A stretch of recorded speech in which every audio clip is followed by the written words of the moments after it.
Ovih dana je u našu radnju Menda stigao novi brend dečijih igračaka Tiny Love. On nam stiže iz holandske firme Dorel od našeg inostranog partnera. Kao što vidite, igračkice su jako zanimljive, šarene, imaju zvuk, šuškaju, okreću se, mogu da se kače na kolica, na krevetac, na prenosivi krevetac.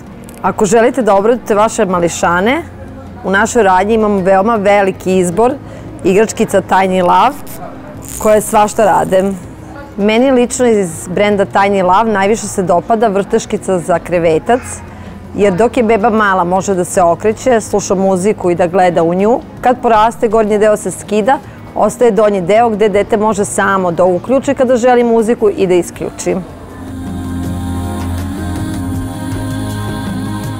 Najzanimljivije iz ponude dečijih igračaka Tiny Love je ljuljaška za bebe. To je najnovija ljuljaškica koja umiruje bebu, može da se ljulja, može i da vibrira, ima 3 položaja, znači bebica može u njoj da spava, onda ima podignute stranice, sigurna je, znači da neće ispasti, mirno dok spava i može da se ljulja u 3 položaja, znači korisna za bebice od 0 do 18 kg.